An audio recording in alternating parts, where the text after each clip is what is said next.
Fora da política não há salvação. Um canal e podcast para discutir política. Produzido por mim, o cientista político Cláudio Couto.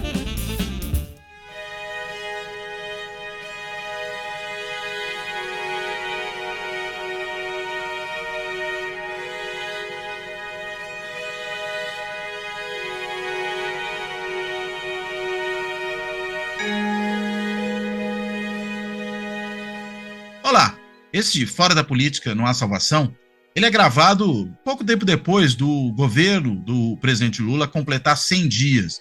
Nós até fizemos aqui, antes mesmo desse aniversário, digamos, de 100 dias se completar, um balanço sobre esse período com o professor Fernando Abruzzo no último episódio do canal e do podcast. Mas a ideia é avançar ainda nessa discussão, não ficando nessa discussão apenas mais geral do governo, embora a gente possa também passar por ela aqui. Mas é focar num aspecto sempre muito importante quando a gente fala de governos petistas, que é, embora, só para fazer também um outro aposto aqui, o presidente Lula até foi muito claro, antes mesmo de ser eleito, quando ainda estava em campanha, num evento no Teatro da Universidade Católica, da PUC de São Paulo, Tuca, né? Nesse evento ele se dirigiu à presidente do partido, Gleisi Hoffmann, e disse: olha, Gleisi, companheira Gleisi, esse não será um governo do PT, hein? Será um governo de todos que estamos aqui e tudo mais. Eu tenho lá minhas dúvidas de que a Gleisi exatamente entendeu o recado tão claramente, porque tem sido alguém que vem aí batendo muito forte no governo, buzinando muito em cima de propostas, inclusive de colegas de partido, no caso aí particularmente do ministro da Fazenda, o Fernando Haddad, e logo depois de apresentar o seu novo marco fiscal, de ser depois elogiado pelo presidente Lula na reunião de balanço dos 100 dias publicamente, foi convocado pelo PT a ir prestar contas desse plano fiscal ao partido. Nesse balanço, dessa reunião de balanço dos 100 dias, o presidente também falou o seguinte num dado momento. Ele falou que numa conversa com o Celso Furtado, certa vez ouviu do Celso Furtado que era bom que houvesse aí a esquerda do seu partido e que ela fosse muito crítica, porque ela evitava que o seu governo fosse muito para a direita, né?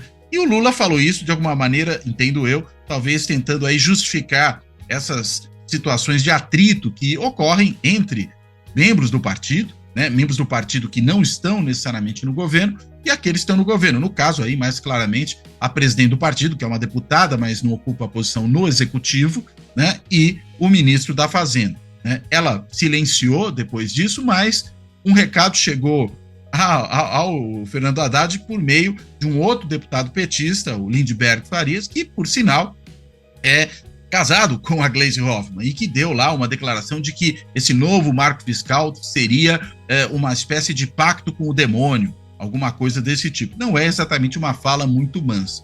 Enfim, não é uma relação simples essa do partido, do PT e de membros do partido com os seus respectivos governos.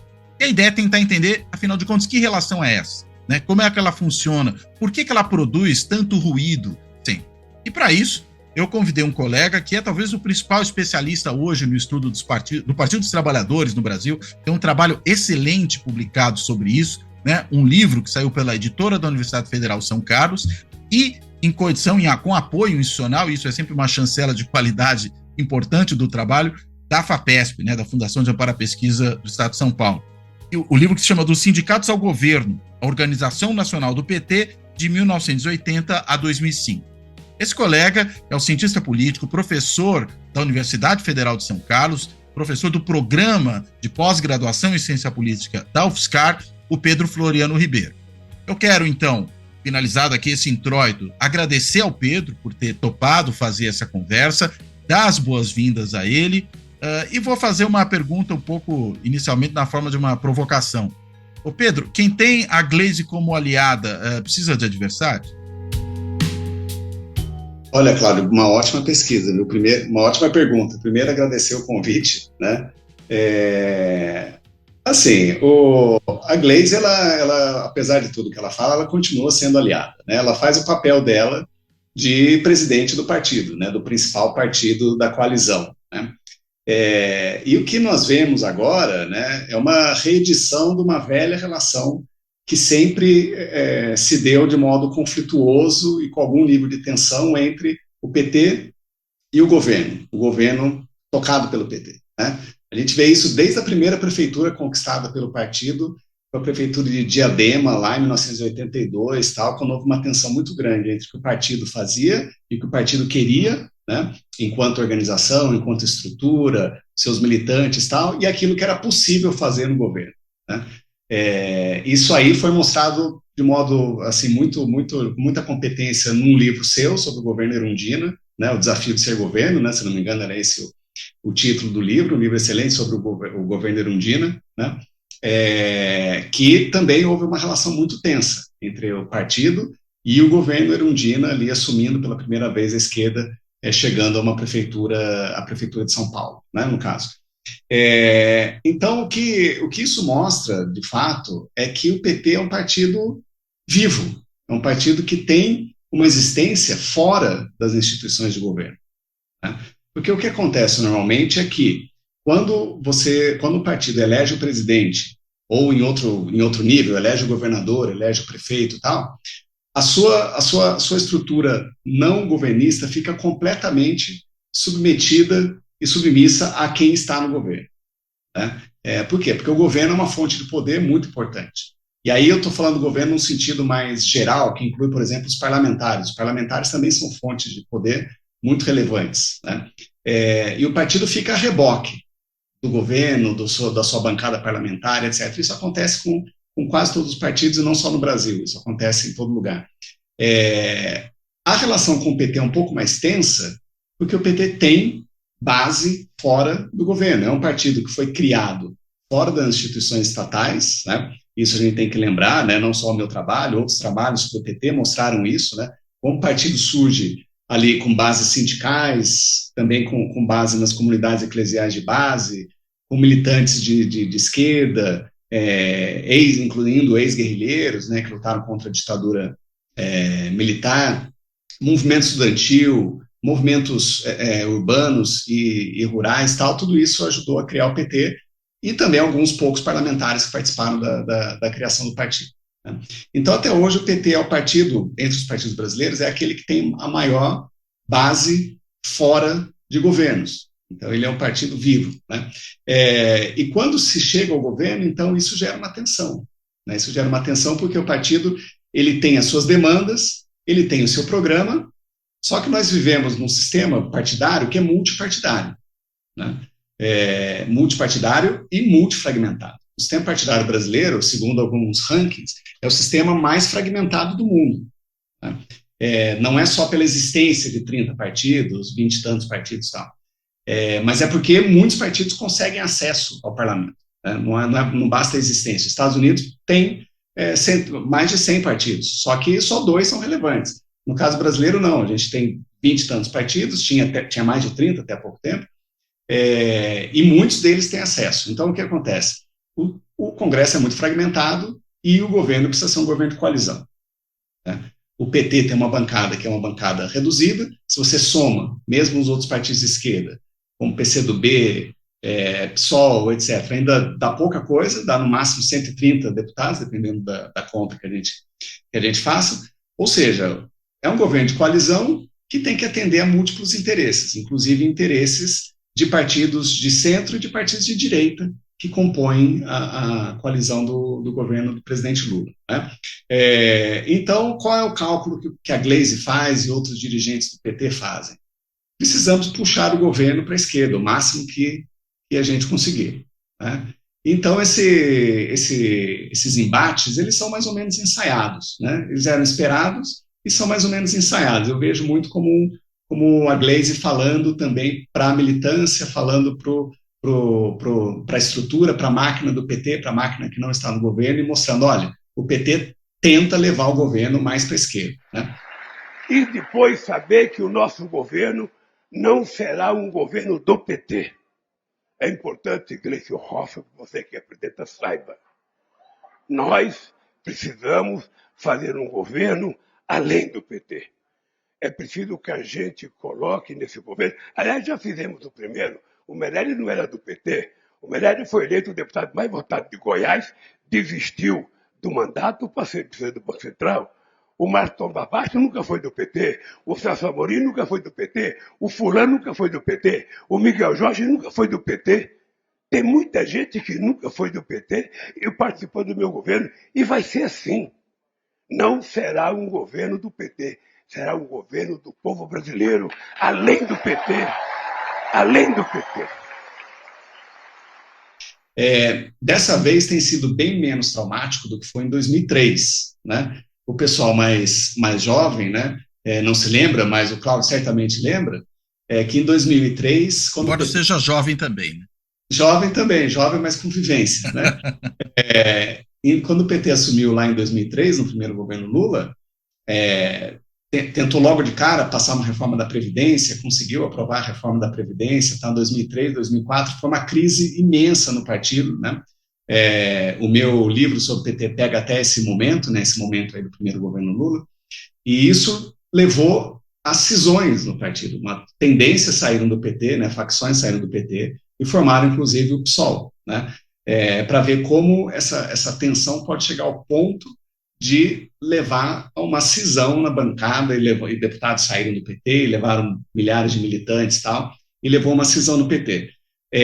Depois disso, o PT passou a ser um partido com uma presença dessa esquerda mais ideológica, uma presença menor dessa esquerda mais ideológica dentro do partido, né? Depois dos 2 mandatos do Lula, depois do período Dilma também. Então o PT passou a ser um partido claramente de centro-esquerda, sem muito peso dessas tendências mais radicais, entre aspas, né, dessas tendências mais ideológicas.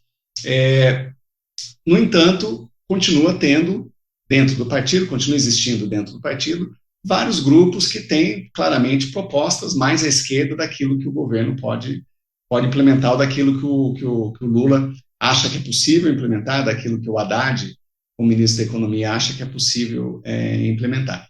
Então, é uma tensão que, no fim das contas, mostra que o PT é o partido mais organizado, né, do país, ele é o partido que tem a maior vida extra-parlamentar, a maior vida extra-governo, né, e consegue, então, pressionar seus governos para tentar levá-lo até determinado ponto, né?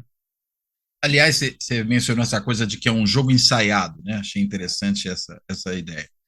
Conversando até esses dias com meu colega da AGV, o professor Jorge Avelino, ele teve uma hipótese interpretativa para isso interessante. Falou que talvez nesse jogo ensaiado, ao haver esse tipo de discurso por parte da presidente do partido, de outros dirigentes do partido, muito à esquerda, em termos particularmente aí no caso de política econômica, quando o Haddad vem, apresenta um marco fiscal, né, mais, digamos, ao centro, né, mais preocupado com questões de ordem de controle das despesas, do aumento da dívida, etc.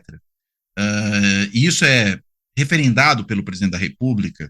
Isso, de certa forma, acaba produzindo um efeito de aliviar os setores econômicos reticentes em relação ao PT, no seguinte sentido, falou, olha, botaram o bode na sala e o Haddad foi lá e tirou o bode da sala, né? Então, embora o resto da sala continuasse igual, parece que tudo ficou melhor do que talvez o esperado em função disso. Esse jogo ensaiado, quando você fala, você está pensando em algo assim ou você está pensando em outra coisa? Não, eu estou pensando em algo nesse sentido mesmo, e também na própria consciência dos dirigentes do PT, dos mais experientes, entre eles a própria presidente, a Gleisi, de que eles sabem que é um governo de coalizão, eles sabem que tem muitas limitações, eles sabem que a situação fiscal do país é péssima, né? E que muito precisava ser feito para começar a corrigir aquilo que estava sendo feito no governo anterior, no governo Bolsonaro.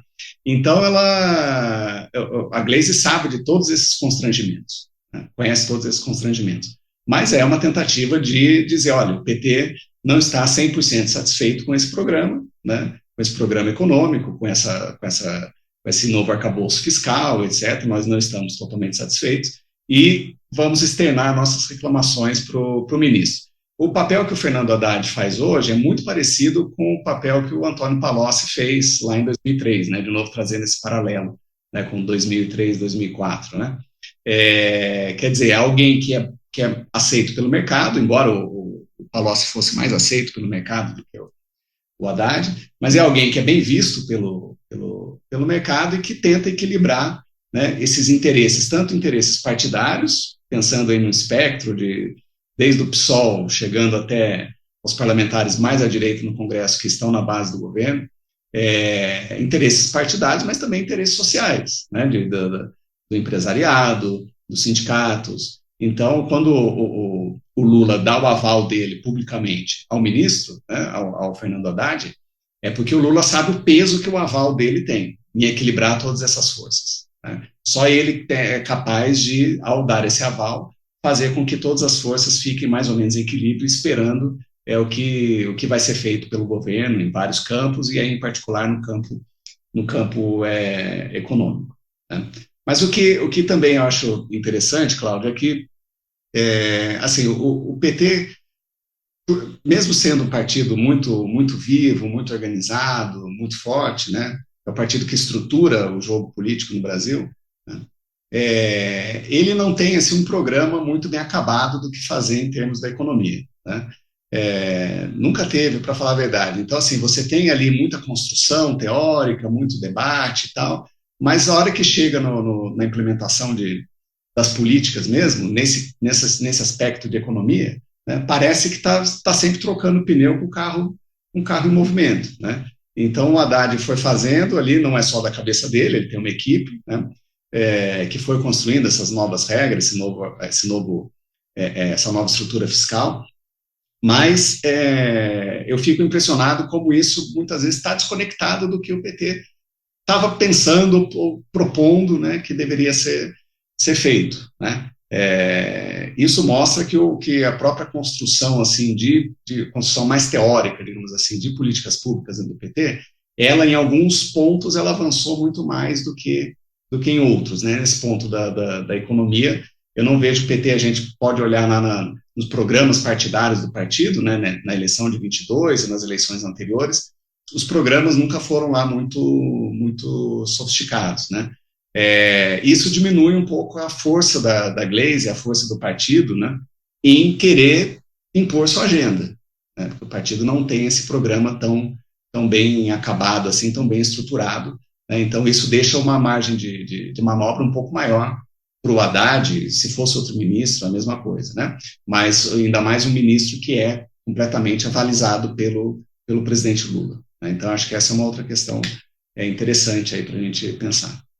Aliás, nessa questão econômica é interessante como, em alguns momentos, né, digamos, as principais cabeças econômicas do PT, no partido, né, o partido ainda na oposição, por exemplo, mas vamos pensar que na oposição isso vale, mas as cabeças econômicas do PT fora da máquina governamental, elas cometeram erros sérios, né? Eu estou pensando aqui naquele diagnóstico que muita gente fez à época do Plano Real, de que o Plano Real não ia dar certo, né, de que aquilo não tinha a menor chance de dar certo, né? Isso foi defendido dentro do partido, né? A Maria da Conceição Tavares foi chamada para falar e disse que nada daria certo, né? O Mercadante referendou essa posição e, no fim, deu tudo errado desse ponto de vista de, vamos dizer, apontar que seria um programa falho. O Real deu super certo, né? E elegeu o Fernando Henrique 2 vezes, inclusive as 2 no primeiro turno, né?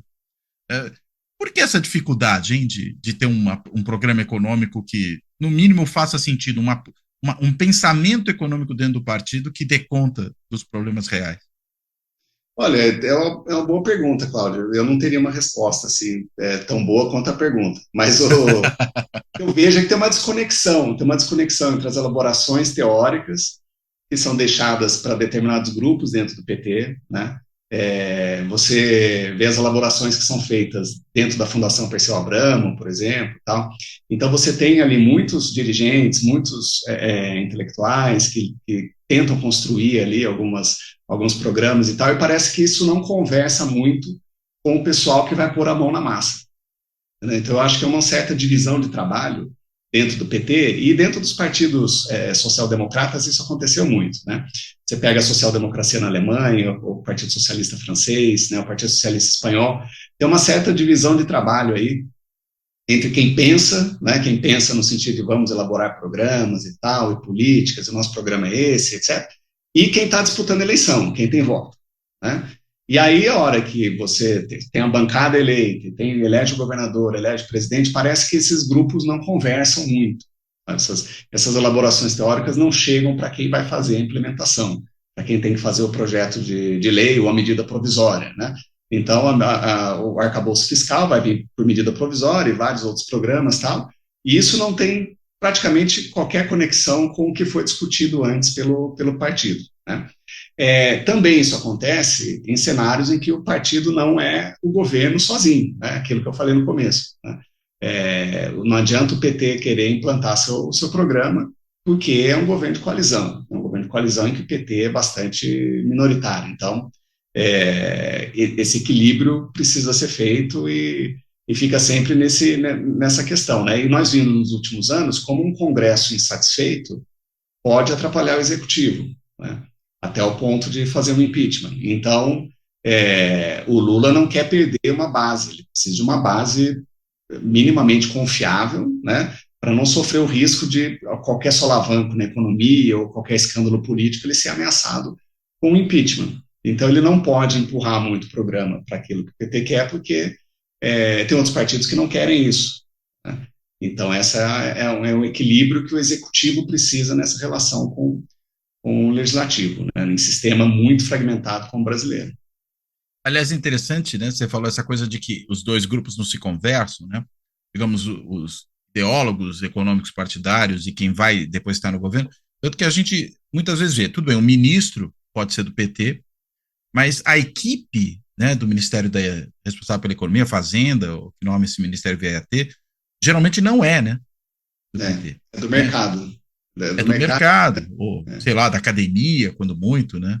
Isso chama muita atenção, né? Talvez a desconexão se dê, inclusive, aí a gente pode se perguntar, mas por que isso acontece? Por causa da coalizão, acho que você tem um ponto aí importante, que acho que tem que ser realmente levado em conta, mas talvez até por uma percepção do presidente da República de que talvez não seja o caso de botar muito economista do PT na equipe, né? Sim. Aí é uma outra coalizão, né? Uma coalizão social, digamos assim. Com o mercado, né? Com o mercado, com o empresariado, né? Com um certo tipo de empresariado que o PT privilegia, mais desenvolvimentista, etc. E com o mercado que fica, o mercado mais financeiro, que é o que domina a imprensa econômica hoje no Brasil, né? Então esse mercado também bota pressão, né? Bota pressão em termos de dólar, de bolsa, etc. Então isso acaba que, bom, vamos fazer uma equipe mais palatável, né? Basta ver que o principal nome que fazia assessoria do presidente Lula nos debates econômicos, tal, que era o do Mercadante, né? O Mercadante está praticamente ausente desse debate que a gente tem visto sobre estrutura fiscal, sobre novas regras, etc. Então, isso mostra essa desconexão. E foi colocado lá no BNDES, embora ele tenha tentado organizar aquele seminário sobre política fiscal, que no fim eu não sei nem se chegou a acontecer efetivamente o seminário, não me lembro disso. Né? Me lembro de no começo do governo Lula 1, né? Ainda durante o governo Lula 1, né? Ali de 2005 para 2006, eu estava na Universidade de Colômbia naquele momento e estava no Centro de Estudos Brasileiros ali e num dado momento estava se discutindo a questão de economia, foi levado um economista brasileiro importante, se não me engano o Loio, que foi lá discutir, e uma discussão que surgiu naquele momento era, mas tem alguma chance do Brasil alcançar grau de investimento? E não só o economista convidado, até o Albert Fish, outros estavam ali, não, imagina, não tem a menor condição. E naquele primeiro mandato do Lula ainda já obteve o grau de investimento, mas não era, né, a equipe econômica, digamos, PT raiz, e mesmo quando o Palocci cai, né, tolhido lá pelos escândalos, e é substituído pelo Manteiga, de alguma forma se mantém aquela política, né? Isso só vai mudar depois de 2008, sobretudo no governo Dilma, né, quando aí você tem uma reorientação. Mas durante quase todo aquele tempo, né, a linha que acaba sendo seguida é de uma política econômica, digamos, mais afeita a posições do mercado, tanto que isso altera, inclusive, a posição do país nesses olhos do mercado internacional, quando as agências de rating, né, das quais a gente pouco fala hoje em dia, é interessante isso, falava-se muito delas, né, elas começam a colocar o Brasil ali no grau de investimento. Agora, você percebe isso em outras áreas também? Não, acho que na economia é onde isso fica mais evidente, né?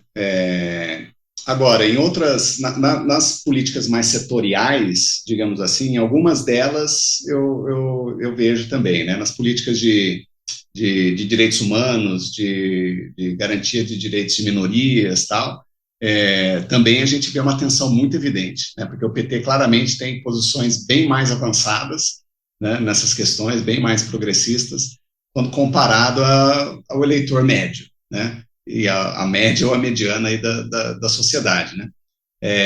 Então, a discussão, por exemplo, sobre aborto, sobre gênero, nome social, essas discussões e tal, claramente o PT tenta empurrar um pouco mais à esquerda, mas o Congresso não engole, né?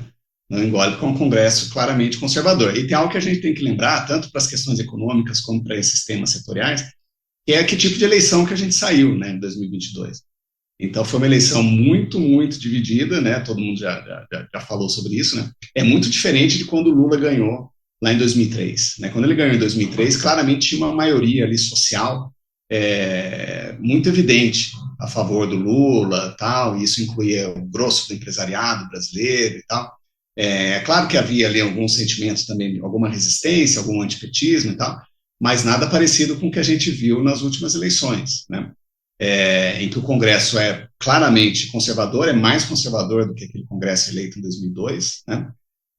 E a gente tem um presidente, um ex-presidente de extrema-direita que quase foi reeleito, né? Então, isso também coloca algumas amarras, né, para o que o PT pode fazer, para o que o governo pode fazer em termos de políticas públicas, né, para onde pode levar a economia, para onde pode levar esses debates mais específicos em saúde, educação, etc., né? E então acho que isso também, né, no fim das contas, o que a gente consegue ver é que a margem de erro para a esquerda, para o governo, ela é muito menor, né? Ela é muito menor do que para a direita. A gente viu tudo que foi feito durante o governo Bolsonaro, né? Ou tudo que não foi feito, né? Foi feito em alguns campos, não foi feito em outros, mas foi um governo que eu costumo falar para os meus alunos, né? Parece que a gente viveu 4 anos de realismo mágico, né? De assim, Gabriel Garcia Marques, tal, algo do tipo, e mesmo assim quase o Bolsonaro venceu, né? Foi por muito poucos votos e tal, então assim, esse é um cenário muito que deixa assim pouca margem para erros, né? Para a coalizão de governo, para a coalizão para o governo Lula, para o próprio PT, né? Se o governo Bolsonaro errou demais e mesmo assim quase venceu. Com o governo Lula, eu acho que a margem é menor. Talvez porque a sociedade brasileira está muito mais à direita do que à esquerda, um pouco aquela coisa que você mencionava do eleitor mediano aí? Sim, acredito que sim. Eu acho que está mais uma sociedade mais conservadora hoje do que era há 20 anos. Né? Eu tenho olhando surveys, olhando posicionamentos sobre diversas questões, tal. Em algumas questões eu acho que o eleitor ele mudou, ele é mais progressista hoje, como, por exemplo, questões de direitos sexuais, etc. Isso eu acho que existe algum progresso, mas em outros pontos eu acho que é bastante conservador. Tem um renascimento da religião que vai muito além dos evangélicos, né? A gente costuma falar só dos evangélicos, mas isso pega também vários estratos cada vez maiores do eleitorado católico, né? Então eu acho que é um eleitorado que ele é mais conservador, né? Ele é um eleitorado que está mais refletido no Congresso, né, na Câmara, em particular na Câmara, do que na composição do governo Lula, né? Então, quando a gente olha para a Câmara, a gente às vezes fica meio assustado com a Câmara dos Deputados, mas aquilo lá está refletindo o que é o Brasil em grande medida, né? E o que esse partido se transformou? Porque você, como diz o nome do teu livro, né, você observa essa gênese e essa transformação do PT, né, desde aquela sua origem ali nos sindicatos, nas organizações da sociedade civil, até chegar ao governo. Como é que você nota essa transformação desse partido durante todo esse período? Bom, é um partido que aprendeu a governar, né? Aprendeu com muitas dores, né, de crescimento, né? Ele cresceu e aprendeu a governar, né? No meu livro eu uso um termo que é purgatório ideológico, né? O partido passou por um certo purgatório ali nos anos do governo Lula, né? Teve que não chegou assim ao ponto de tirar o socialismo do programa, esse tipo de decisão mais radical, mas é um partido que teve que se flexibilizar de muitas maneiras, né? E é um partido que, assim, que aprendeu a governar, mas, de certa forma, também fica dependente do governo. Então, quando eu falo que o PT é um partido que existe fora do governo, não é um partido que possa existir fora completamente hoje das instituições estatais, né? Então, o partido ficou fora do governo do Executivo Nacional, mas ele administrava estados, né, governava vários estados, milhares de prefeituras, tinha bancadas em todos os estados, tinha bancada federal relevante. Então, é um partido que ele se transforma nesse sentido que ele vai entrando, né, pegando uma perspectiva histórica aí. Ele vai entrando nas instituições de governo, nas instituições estatais, executivas e legislativas, e vai ficando acostumado com esse governo, acostumado a ter acesso aos cargos. Então, aquele partido lá dos anos 80, que estava acostumado a ficar na oposição durante muito tempo, né, e construiu a sua identidade na oposição, e construiu a sua militância na oposição, hoje eu acho que já não existe, né? É óbvio que ele tem ali suas raízes, tem várias coisas que permanecem, vários aspectos que permanecem, mas uma nova militância que a gente vê, isso a gente vê até em pesquisas que nós fizemos recentemente com filiados, né? É uma militância muito mais dependente do acesso a cargos públicos, né? Se não é um cargo na prefeitura de São Paulo, pode ser um cargo no governo da Paraíba, pode ser um cargo depois, quando ganha a presidência, pode ser um cargo em Brasília, né? Então, é um novo tipo de filiado, é um novo tipo de militante, que ele é mais acostumado ao governo e mais dependente dessa entrada no governo, dessa entrada nos cargos, nesses cargos de confiança, que a gente pode chamar, esse termo, para usar um termo geral, né, cargos de confiança, em prefeituras, em câmaras municipais, em assembleias estaduais, governos estaduais, presidência, Câmara, Senado, né? Então, essa militância, isso que aconteceu com o PT, né, com os demais partidos brasileiros também acontece, né? A diferença é que o PT, por ter nascido fora desses aparatos estatais, ele ainda tem alguma presença, alguma força, né, para além do Estado, para além das instituições de governo, das arenas legislativas e executivas. Mas é um partido que hoje ele não seria capaz de sobreviver sem esse acesso a cargos e sem os recursos públicos, né? Isso todos os partidos brasileiros dependem desse acesso aos cargos e dependem dos recursos públicos, né? Fundo partidário, fundo eleitoral. Fundo eleitoral, fundo partidário, ainda mais depois da proibição de doações de empresas, tal, pelo STF. Então, esse financiamento público direto, via fundos, ou indireto, via cargos, ele é fundamental para o PT, como é fundamental para os demais partidos. A diferença é que o PT, ao longo da história, fez uma transição, né? Fez uma transição em que ele veio de fora, né, e foi entrando nos aparatos estatais, até o ponto em que hoje ele não consegue mais sobreviver fora desses aparatos. O que não significa que o partido não possa sobreviver a grandes crises, como a gente viu, né? Grandes crises, tentativa de criminalização do PT e tal. Então, o partido, como ele tem uma identidade muito forte e tem uma militância muito forte e tal, ele é capaz de sobreviver, né? Capaz de sobreviver a ataques muito, muito importantes, né? Como talvez nenhum outro partido seja capaz, né? E eu acho que o grande desafio para o PT vai ser quando o Lula desaparecer, né? Quando o Lula deixar de ser o líder máximo do PT. Acho que esse é o desafio. Esse é o desafio que os grandes partidos, que têm líderes muito carismáticos, todos os grandes partidos passam por isso. Quando esse líder sai de cena, né? Ou se aposenta da política, ou falece, etc. Então, quando esse líder sai de cena, é um grande desafio. Isso aconteceu em todos os partidos de esquerda, com lideranças carismáticas, né? Mas a gente vê como o partido foi atacado, foi massacrado, perdeu muitas prefeituras, elegeu poucos governadores lá atrás, né, em 2018, 2020 e tal, mas sobreviveu, né? Sobreviveu como partido com a maior taxa de simpatia do eleitorado, né? Então, isso significa que tem uma presença aí no eleitorado que é muito forte, que é independente, que é capaz de sobreviver, por exemplo, se o PT ficar 2, 3, 4 mandatos fazendo oposição em Brasília, né? O partido não vai desaparecer, né? Já outros partidos que já nascem dentro do aparato estatal têm uma dificuldade muito grande quando vão para a oposição, que é o que a gente viu com o PSDB, né? Então o PSDB está em frangalhos, Isso tem a ver com o fato do partido ter sido criado e logo ter chegado ao governo. Então, o PSDB não teve ali, entre 88 e 94, não teve tempo suficiente, né, para construir uma organização que fosse capaz de sobreviver à oposição, né, sobreviver muito tempo na oposição. Então, a gente vê como o PSDB está em frangalhos e, em parte, tem a ver com isso. É um partido que estava ali administrando, ficou 2 mandatos ali com o Fernando Henrique e tal, e depois teve muitas dificuldades para passar para esse campo da oposição. Né? Por falta dessa organização externa ao governo, né, você está pensando? Falta dessa organização, falta falta de identidade, de construção de identidade, né, que seja além do governo, né, e ao não construir identidade também não constrói-se uma organização institucionalizada, uma organização mais sólida, tal, que seja capaz de sobreviver. Então o PT é um bicho muito atípico, vamos dizer assim, nessa fauna partidária brasileira.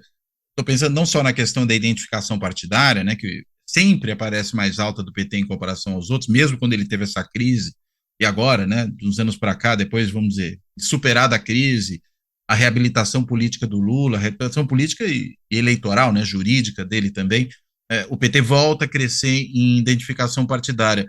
O quão atípico é esse partido no cenário político partidário brasileiro? A gente está falando de um bicho totalmente diferente? Ou a gente está falando de um bicho que tem, vamos dizer, semelhança com alguns outros partidos, pelo menos? Eu acho que é um bicho diferente. É um bicho diferente porque tem um pé em cada ambiente, né? Tem um pé no ambiente social e um pé no ambiente estatal, né? Então o PT fez essa transição, né? Mas não saiu completamente da sociedade.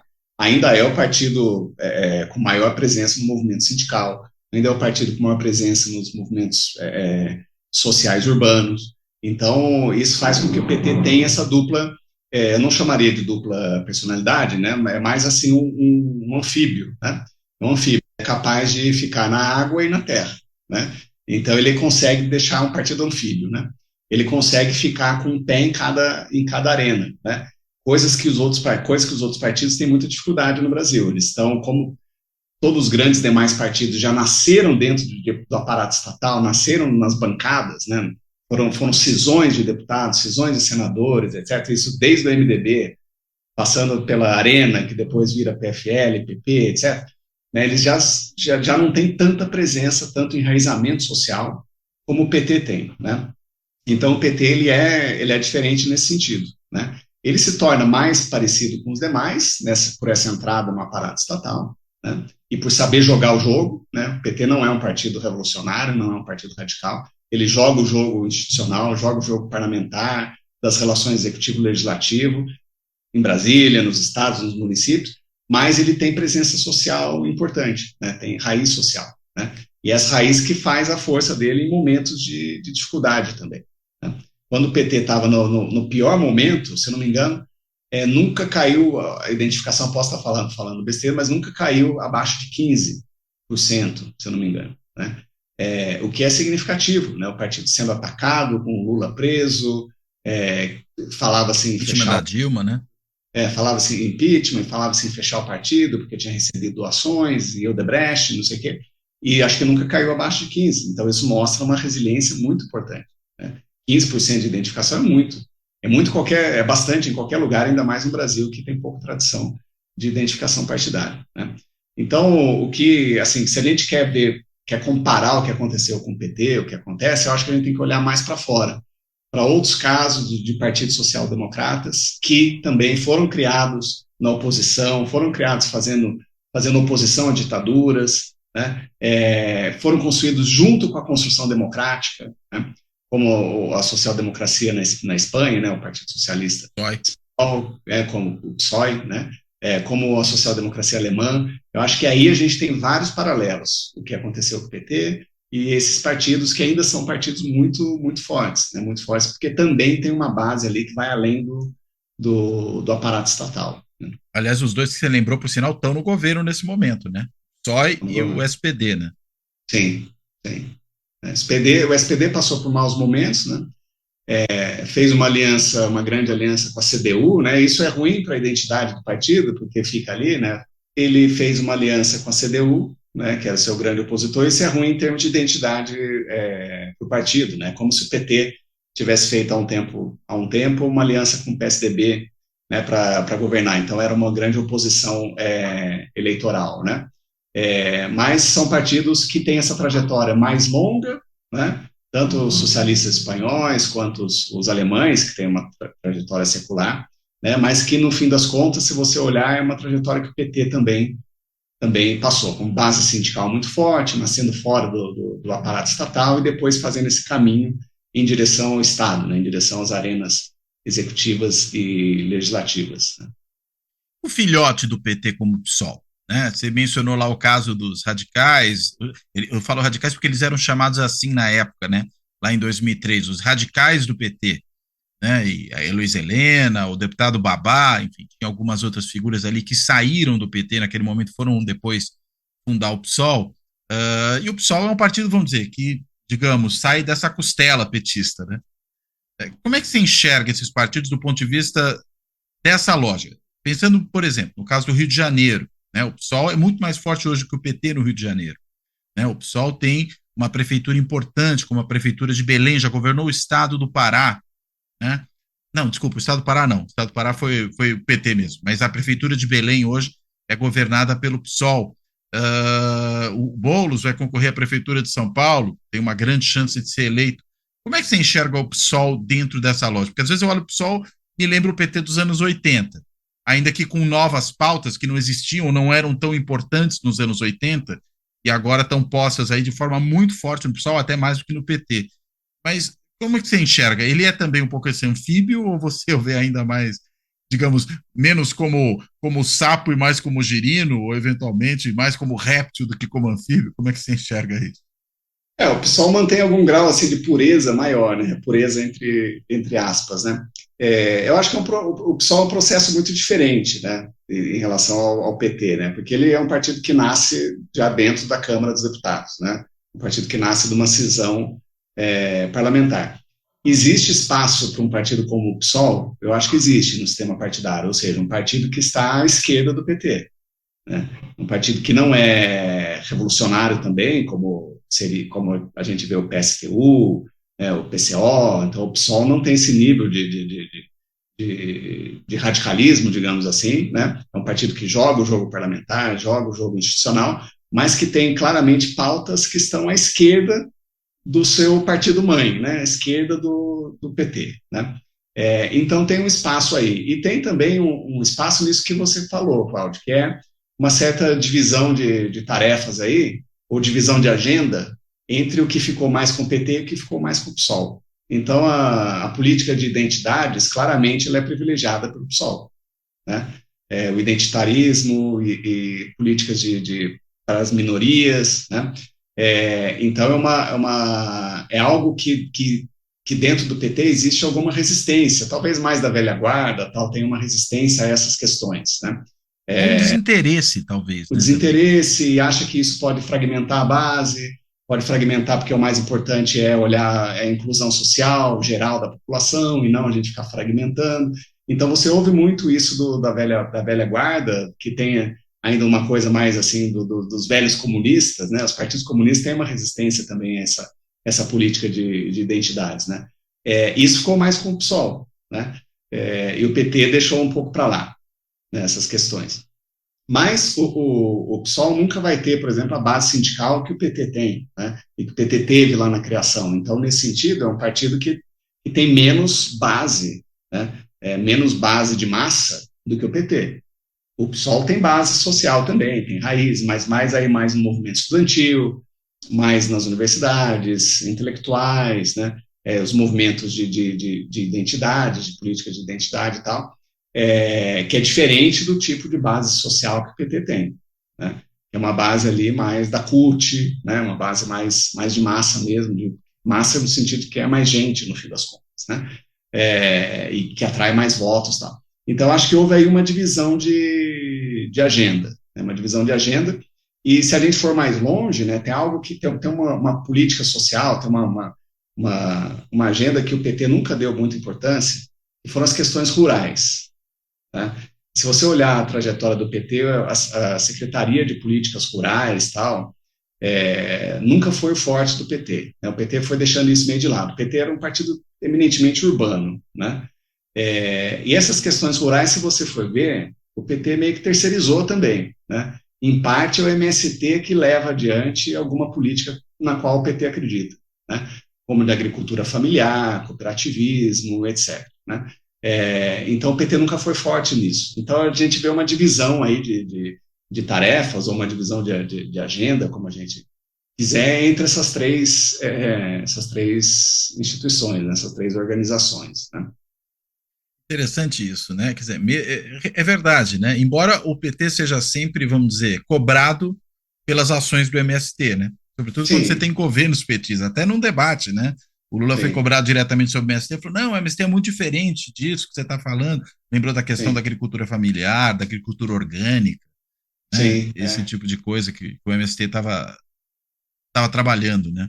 E tem os movimentos urbanos, né? É engraçado porque nesse caso, estou pensando aqui na situação particular, o PT lá na sua origem, mesmo ao longo dos anos, tinha, além do movimento sindical, das comunidades eclesiais de base, um pé importante em movimentos sociais urbanos, né? Movimento por saúde, movimento de moradia, né? Era uma coisa importante no PT. É interessante que é o tipo de movimento que a principal figura nacional hoje do PSOL, que é o Boulos, tem como seu ponto central, né? Afinal de contas, o líder do movimento dos trabalhadores sem teto, né? Mas foi candidato a prefeito de uma cidade, de uma megalópole, né? Como São Paulo, vai querer ser candidato novamente. E aí eu ouço alguém, às vezes, falar o seguinte, o Boulos é o mais petista dos psolistas, coisas desse gênero, né? Você acha que o PSOL está conseguindo abocanhar também esses movimentos, vamos dizer, não só os identitários, mas tirando a questão do movimento sindical, onde acho que o PSOL é realmente muito mais fraco, desses movimentos urbanos que foram importantes lá na formação do PT, no seu nascimento, você enxerga isso? Eu acredito que sim, eu acredito que aí tem uma dinâmica regional, né, muito, muito importante. Eu acho que dependendo do estado que a gente olhar, o PT ainda tem uma predominância, ainda tem uma hegemonia nesses movimentos urbanos, né? Em outros lugares, como São Paulo, como a cidade de São Paulo, particularmente, o berço do Boulos, né? Eu acho que aí tem um desafio maior, né? Acho que tem um desafio maior, e isso também é uma dor de ser governo, né? Quando você é governo, você não consegue avançar na agenda, então você é desafiado por um partido menor de esquerda que vai apoiar essas questões. Então, se o PT não consegue avançar numa reforma urbana, né, a reforma agrária já é devagar, uma reforma urbana, então, nem se fala, é devagar quase parando, então o PSOL consegue tomar essa agenda, né, consegue tomar essa agenda e trabalhar melhor com essas lideranças, né, porque no fim das contas o PT ainda privilegia outros tipos de debates, né, outros tipos. Então, é o debate da carteira de trabalho, é o debate do sindicato, é o debate do Bolsa Família, que é um programa universal, né, que vai atender a qualquer pessoa com um teto de renda determinado. Então, o PT acaba privilegiando essas questões que são questões mais universais, digamos assim, né, e não consegue avançar em outras pautas, então essas outras pautas acabam sendo dominadas, ou acabam sendo não dominadas completamente, mas acabam sendo abarcadas por outros atores, né, como o PSOL, né. Interessante que uma outra questão, né, você está falando dessas características, me ocorreu aqui um outro ponto, né, porque você falou do PSOL, aí eu comecei a pensar, bem, quais seriam os partidos, você fez a comparação aí, né, dos partidos social-democratas europeus com o PT, até essa pauta toda, por exemplo, sentado na carteira de trabalho, é uma pauta muito mais, digamos assim, social-democrata, né, do que propriamente dessa nova esquerda. E às vezes o PSOL é associado, por exemplo, a partidos de uma nova esquerda que tem surgido na Europa, caso na Espanha do Podemos, né, muito diferente do nosso Podemos aqui, o Podemos espanhol, ou Syriza na Grécia. O curioso é que esses partidos, tanto Podemos como Syriza, também são apontados como populistas, né. Quando a gente olha tanto para o PSOL como para o PT, eu tenho muita dificuldade de ver traços propriamente de populismo nesses partidos, né? O Lula é populista. Parece que o Lula é muito fora do cardápio do populismo, né? Tem um outro estilo de liderança. Como é que se enxerga? E é um tema super importante, né, nas democracias contemporâneas, porque elas são afetadas pelo populismo, algumas só sobram por causa do populismo, de direita ou de esquerda, né, se a gente olhar para a Venezuela. Como é que você percebe a relação desses partidos, né? Estou falando desse porque a gente está falando do PSOL e acho interessante também pensar nele, né? Com esse fenômeno populista. Você enxerga elementos de populismo ou vê esses partidos ou as suas lideranças como de perfil populista, ou você acha que é um termo inadequado para descrever o PT, o PSOL e esses setores da esquerda brasileira? Eu acho que o populismo é um termo totalmente inadequado para descrever o PT e o PSOL. É óbvio que se a gente olha algumas falas do Lula, ele tem algumas falas populistas, né, em muitos momentos, né, mais antigamente do que agora. Né. E o que eu estou chamando de populismo aqui para a gente ficar na mesma página? Né, essa retórica nós e eles. Né, é um populismo com uma definição mínima. Definição mínima aqui, que é a definição que eu costumo usar aqui com meus alunos aqui, né? A definição mínima é essa. O populismo, né, segundo alguns autores, é uma ideologia rala, né? Uma ideologia fina. No sentido a ideia do Casmud, né? Do Casmud. Rala, eu adoraria a ideia de ideologia rala. Nunca tinha pensado nessa tradução. É muito tradução, boa. Em inglês é thin, né? Thin. É thin, né? Seria ideologia fina, magra. Mas eu acho que rala, rarefeita, pode ser melhor, né? Então é uma ideologia rala, que não tem muito conteúdo. O conteúdo qual é? Né? É uma retórica nós contra eles. Nós, o povo, né? Nós somos puros, somos o povo verdadeiro, tal, contra eles, contra a elite corrupta, contra a elite que explora, etc. E tal. Então, nesse sentido, tem populistas de direita, populistas de esquerda. Claramente, o Bolsonaro se encaixa em todas as casinhas lá de definição populista de extrema-direita. Né? Ele gabarita, né? Ele gabarita tudo. Né? É um populista de manual. O Lula, em determinados momentos, ele tem uma retórica populista, às vezes. Né? Então, quando ele insiste no nós contra eles, isso era muito comum lá nos 2 governos Lula anteriores. Né? No nós contra eles, então, eles querem explorar a gente, as elites e tal, não sei o quê. Então, nesse momento que ele coloca a culpa nas elites, né, eu vejo algum traço assim de populismo. Mas aí o PT, se é um partido populista, eu acho que não, porque isso não está no cerne da retórica do partido, das propostas do partido e nem do PSOL. Né. E aí me pergunta, só uma ponderação aqui. E as elites nesse discurso do Lula são os ricos, né? Sim. Basicamente. Isso não é um discurso classista da velha esquerda? Mas assim, no fim das contas, os ricos também estão no governo, né? Estão apoiando, né? Muitos deles apoiam o governo e tal. Inclusive, né? O Furlan, que foi ministro da Indústria e Comércio. Né? Agora me escapa aqui o nome do ministro da Agricultura, que era o presidente da Associação Nacional de Agribusiness, o Meirelles no Banco Central. É que assim, a elite fica a gosto do freguês, né? O Bolsonaro dizia que estava lutando contra o sistema e contra as elites, né? Que elites eram essas? Entrou no governo. Da FEBRABAN, né? Não necessariamente, talvez ele estava se referindo mais à elite intelectual, como os americanos fazem, né? Como os republicanos nos Estados Unidos, né? Quando eles falam de elite, né? O Trump, né? O Trump também marca todas as casinhas lá de um populista de direita, né? Ele está governando contra as elites. O que ele está chamando de elite? A elite iluminada, intelectual da costa leste, né? Lá de Nova York, que era contra ele, porque ele representa o povo genuíno americano. Né? E o Bolsonaro a mesma coisa, né? Quando ele vai lá comer o doce de leite dele lá, o leite condensado, ele quer mostrar que ele é o povo verdadeiro, né?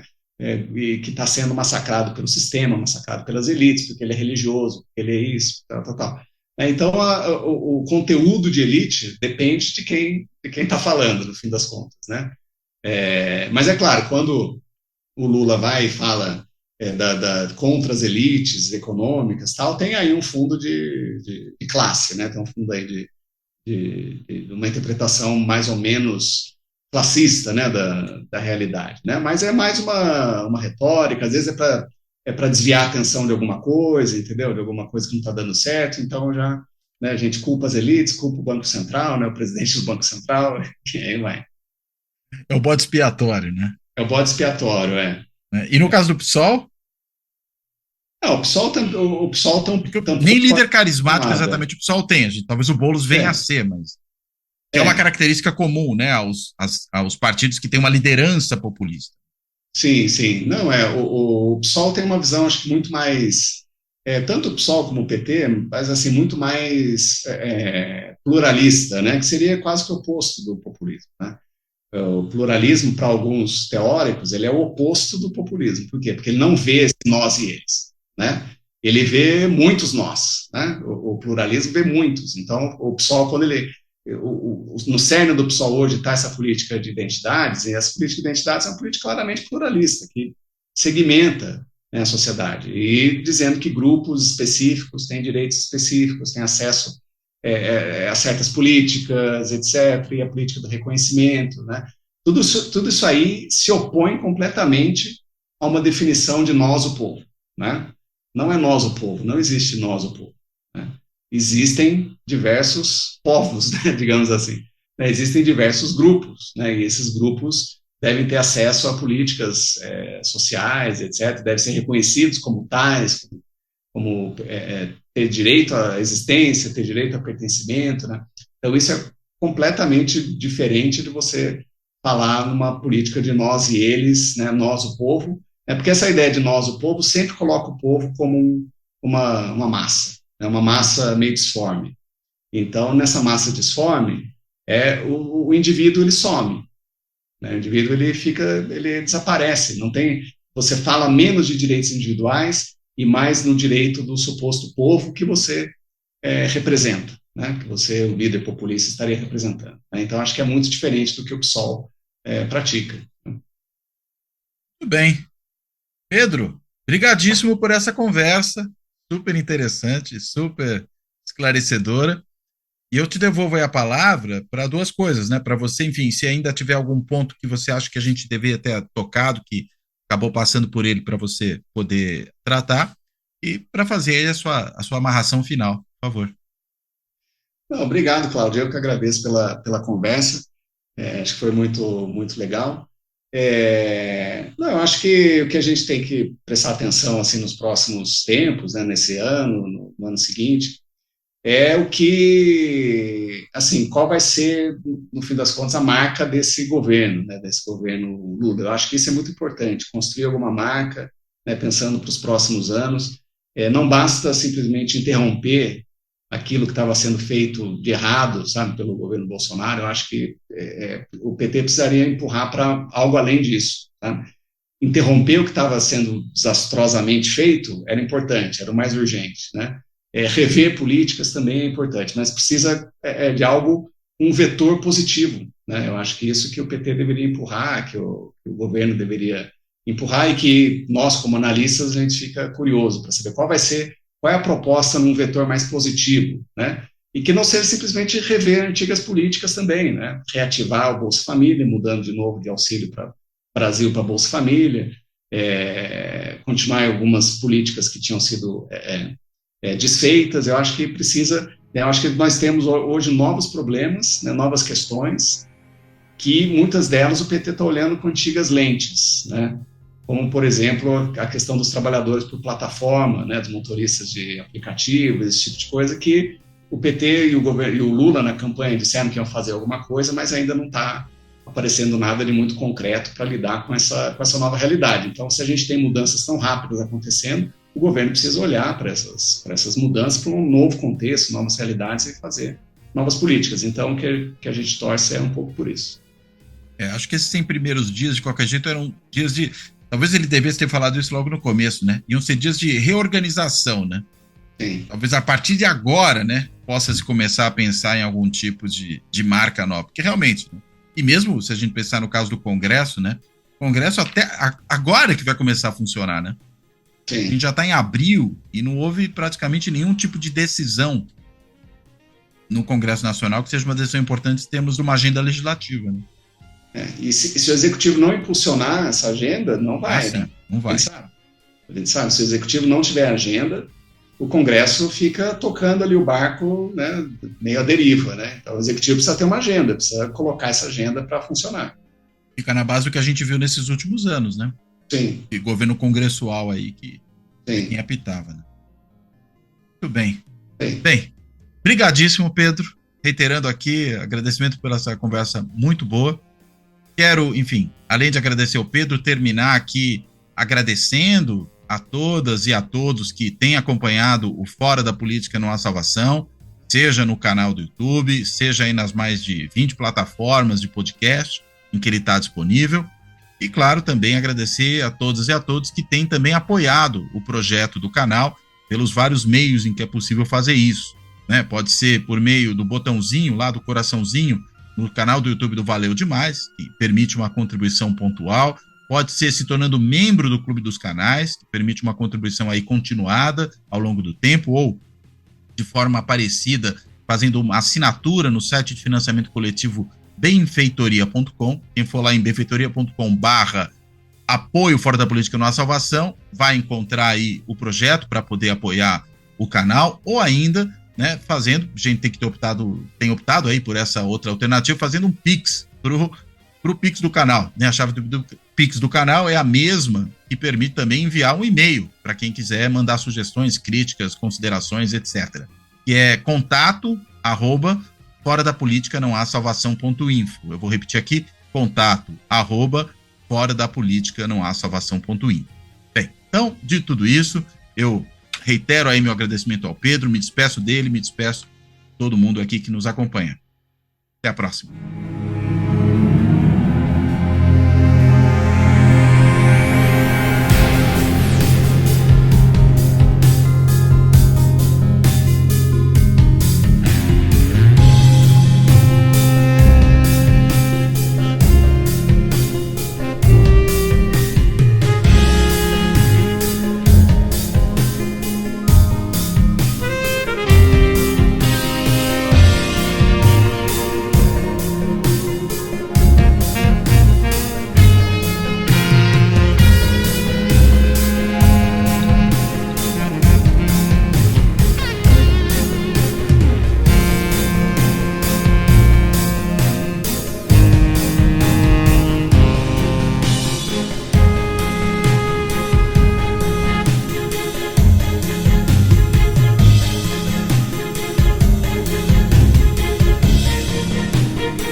Fora da política não há salvação. Um canal e podcast para discutir política. Produzido por mim, o cientista político Cláudio Couto.